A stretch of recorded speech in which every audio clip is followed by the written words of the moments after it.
ಹಾಸನದ city bus ನಿಲ್ದಾಣದ ಮಹಿಳೆಯರ ಶೌಚಾಲಯದ ಮುಂದೆ ದೊಡ್ಡ ಜನಸಮೂಹವೇ ಜಮಾಯಿಸಿತು. ಏಕೆಂದರೆ ಶೌಚಾಲಯಕ್ಕೆ ಹೋದ ಮಹಿಳೆಯೊಬ್ಬರು ಬಹಳ ಹೊತ್ತಿನಿಂದ ಹೊರಗೆ ಬರುತ್ತಿರಲಿಲ್ಲ.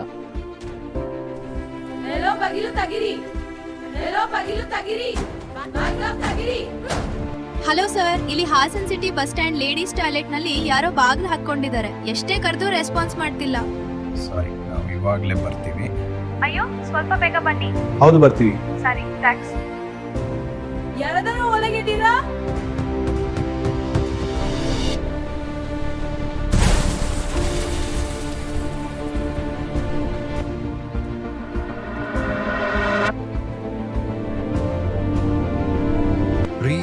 ಟಾಯ್ಲೆಟ್ ಕೇಸ್ ಎಲ್ಲಿಗೆ ಬಂದ್ರಿ?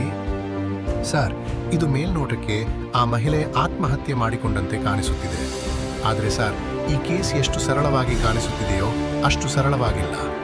ಏಕೆಂದರೆ 2003ರಿಂದ 2009ರವರೆಗೆ ಕರ್ನಾಟಕದ ವಿವಿಧ ಸಾರ್ವಜನಿಕ ಶೌಚಾಲಯಗಳಲ್ಲಿ 20ಕ್ಕೂ ಹೆಚ್ಚು ಮಹಿಳೆಯರ ಶವಗಳು ಇದೇ ರೀತಿಯ ಸ್ಥಿತಿಯಲ್ಲಿ ಕಂಡುಬಂದಿವೆ ಸರ್. ಹಾಗಂದ್ರೆ ಇದು ಕೋಇನ್ಸಿಡೆಂಟ್ ಆಗಿರಲು ಸಾಧ್ಯವಿಲ್ಲ. ಈ ಕೇಸ್ನ ಸಿರಿಯಾಸಾಗಿ ಹ್ಯಾಂಡಲ್ ಮಾಡಬೇಕು. Okay sir.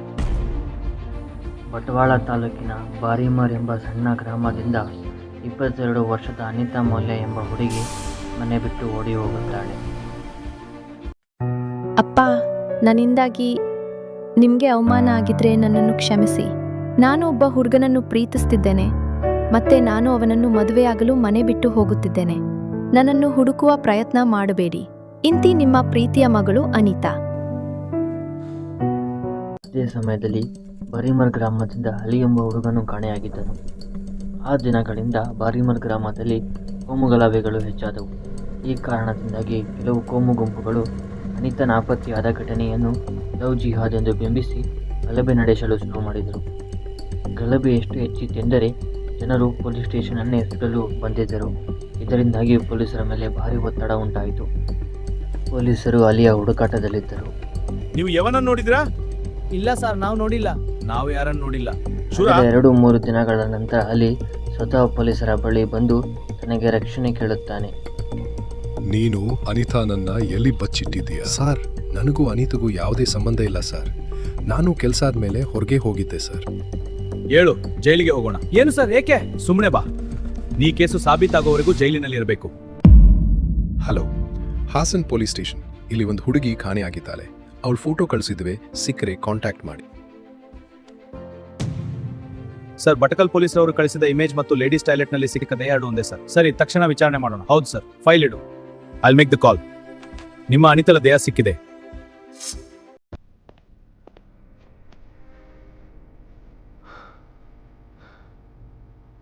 ಏನಾಗಿದೆ? ಸೈನೈಡ್ ತಗೊಂಡಿದ್ದಾರೆ ಸರ್. ರಿಪೋರ್ಟ್ ಏನ್ ಬಂತ್ರಿ? ಸರ್, ಸೈನೈಡ್ ತಗೊಂಡು ಆತ್ಮಹತ್ಯೆ ಮಾಡಿಕೊಂಡಿದ್ದಾರೆ ಸರ್. ಸೈನೈಡಾ? ಹೌದು ಸರ್. ಅನಿತಾ ಆತ್ಮಹತ್ಯೆ ಮಾಡ್ಕೊಳ್ಬೇಕಾಗಿದ್ರೆ ಬರಿಮಾರ್ ಗ್ರಾಮದಿಂದ 107 ಕಿಲೋಮೀಟರ್ ದೂರ ಪ್ರಯಾಣಿಸಿ ಸಾಮಾನ್ಯ ಸಾರ್ವಜನಿಕ ಶೌಚಾಲಯವನ್ನೇ ಏಕೆ ಆರಿಸಿಕೊಂಡಳು? ಈ ಕೇಸನ್ನು ಸ್ವಲ್ಪ ಸೀರಿಯಸ್ ಆಗಿ ಹ್ಯಾಂಡಲ್ ಮಾಡಿ ಸರ್. ಅನಿತಾ ಸಾಯುವ ಮುನ್ನ ಕಾವೇರಿ ಎಂಬ ಹುಡುಗಿಯ ಜೊತೆ ಗಂಟಲೆ ಮಾತನಾಡಿದಲ್ಲಿ. ಅಂದ್ರೆ ಆ ನಂಬರ್ನ ಟ್ರೇಸ್ ಮಾಡ್ರಿ. 579263. The number you are trying to call is currently not reachable. Please try again later. ಆ ನಂಬರ್ನ ಟ್ರೇಸ್ ಮಾಡಿದ್ದೀರಾ?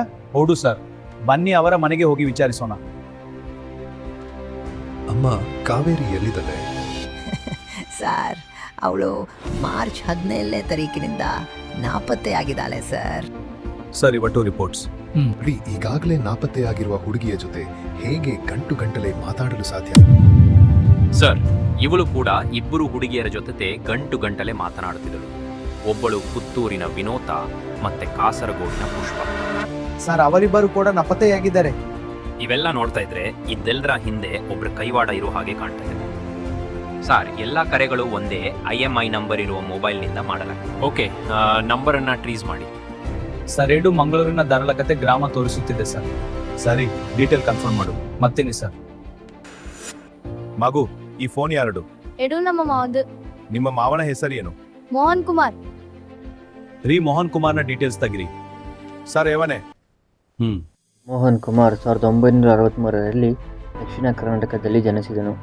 ಅವನು ಬಡ ಕುಟುಂಬದವನಾಗಿದ್ದರೂ ಓದಿನಲ್ಲಿ ಚುರುಕಾಗಿದ್ದನು. ಅವನು BA ಪದವಿ ಮುಗಿಸಿ ನಂತರ ಸರ್ಕಾರಿ ಪ್ರಾಥಮಿಕ ಶಾಲೆಯಲ್ಲಿ ಶಿಕ್ಷಕನಾಗಿ ಕೆಲಸಕ್ಕೆ ಸೇರಿದನು. ಅವನ ಮೊದಲ ಮದುವೆ ಅವನದೇ ವಿದ್ಯಾರ್ಥಿನಿ ಮೇರಿ ಜೊತೆಯಾಗಿತ್ತು. ಆದರೆ ಅದು ಹೆಚ್ಚು ದಿನ ಉಳಿಯಲಿಲ್ಲ.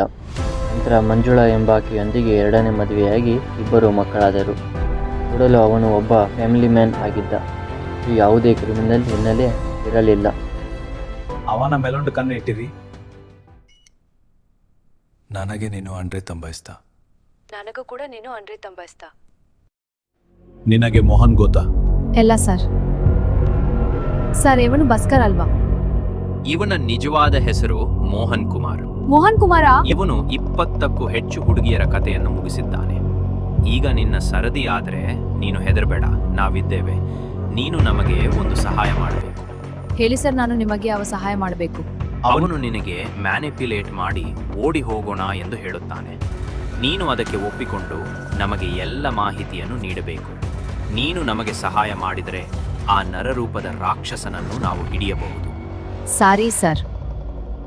ನಾವಿಬ್ಬರು ಓಡಿ ಹೋಗಿ ಮದುವೆ ಆಗೋಣ. ಈ ವಿಷಯ ನೀನು ಯಾರ ಹತ್ರನೂ ಹೇಳಬೇಡ. ನಾವು ಅಲ್ಲಿ ಹೋಗಿ ಹೊಸ ಜೀವನವನ್ನು ನಡೆಸಬೇಕು. ಅದಕ್ಕಾಗಿ ನೀನು ಸ್ವಲ್ಪ ಹಣ ಮತ್ತು ಚಿನ್ನವನ್ನು ತೆಗೆದುಕೊಂಡು ಬಾ.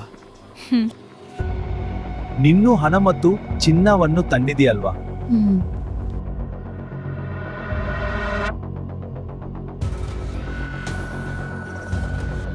ಸೈನೈಟ್ ಕೊಡು. ಇಲ್ಲ ಸರ್. ನೀನು ಒಳ್ಳೆ ಮಾತಿಂದ ಹೇಳಿದ್ರೆ ಕೇಳಲ್ಲ. ಬನ್ರಿ ಹುಡುಕಿ. ಸರ್ ಇಲ್ಲಿ. ನೀನೇ ಸತ್ಯ ಹೇಳಿದ್ರೆ ಸರಿ, ಇಲ್ಲದಿದ್ರೆ ನಮ್ಮ ಬಳಿ ಬಹಳಷ್ಟು ಮಾರ್ಗಗಳಿವೆ. ಇವತ್ತು ರಾತ್ರಿ ನಾವು ಹೊಡಿ ಹೋಗೋಣ. ಹಣ ಮತ್ತು ಚಿನ್ನವನ್ನು ಮರಿಬೇಡ. ಚಿನ್ನವೆಲ್ಲ ತೆಗೆದಿಡು, ಅಲ್ಲಿ ತುಂಬಾ ಕಳ್ಳರಿರ್ತಾರೆ.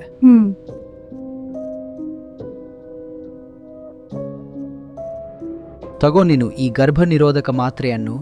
ನಿನ್ನೆ ರಾತ್ರಿ ನನ್ನಿಂದ ತಪ್ಪಾಗಿದೆ. ಈ ಮಾತ್ರೆಯನ್ನು ನೀನು ಟಾಯ್ಲೆಟ್ನಲ್ಲಿ ತಗೋ, ಯಾಕೆಂದ್ರೆ ಇದನ್ನು ತಗೊಂಡ ಮೇಲೆ ಒಮಿಂಟ್ ಆಗುತ್ತೆ. ಸಾರಿ, ನೀವಿಲ್ಲೇ ಇರಿ, ನಾನು ಇವಾಗಲೇ ಬರ್ತೀನಿ. ಬೇಗ ಬಾ.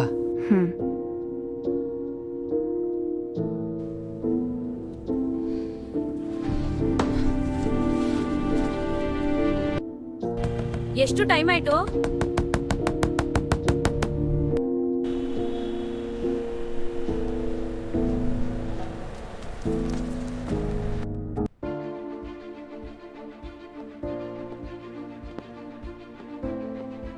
ಇಪ್ಪತ್ತಕ್ಕೂ ಹೆಚ್ಚು ಕೊಲೆ ಮಾಡಿದ ಈ ಮೋಹನ್ ಕುಮಾರ್ ವಿವೇಕಾನಂದನನ್ನು ಜೀವಾವಧಿ ಶಿಕ್ಷೆ ಕೊಡಬೇಕೆಂದು ಈ ನ್ಯಾಯಾಲಯ ತೀರ್ಪುಗೊಳಿಸಿದೆ.